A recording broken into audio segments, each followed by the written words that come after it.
சிதம்பரம் பழமையில் தில்லை வனம் என அழைக்கப்பட்டது. இங்கு தில்லை மரங்கள் நிறைந்ததால் அந்த பெயர் வந்தது. இந்த வனத்தில் முனிவர்கள் தவம் செய்தனர்.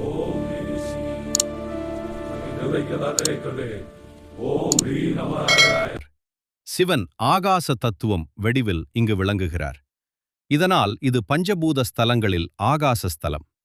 சிதம்பரம் என்ற பெயரின் அர்த்தம் சித் பிளஸ் அம்பரம் சமம் ஞான ஆகாசம். தில்லை வனத்தின் வரலாறு.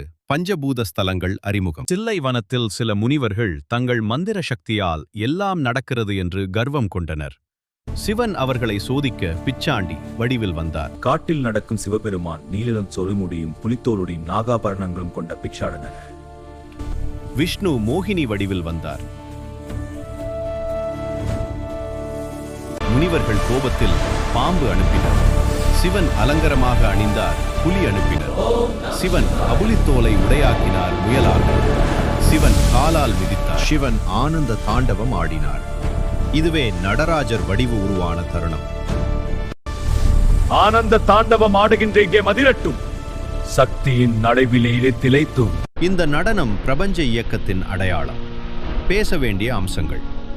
ஆனந்த தாண்டவத்தின் 5 செயல்கள். பஞ்சக்கிரியைகள்: உருவாக்கம், பாதுகாப்பு, அழிவு, மறைவு, அருள். சிதம்பரம் கோவிலின் மிகப்பெரிய தனிச்சிறப்பு சிதம்பர ரகசியம். திரை திறந்தால் வெற்று ஆகாசம் காட்டப்படுகிறது. திரை அகலட்டும், அண்டத்தின் ரகசியம் வெளிப்படும்.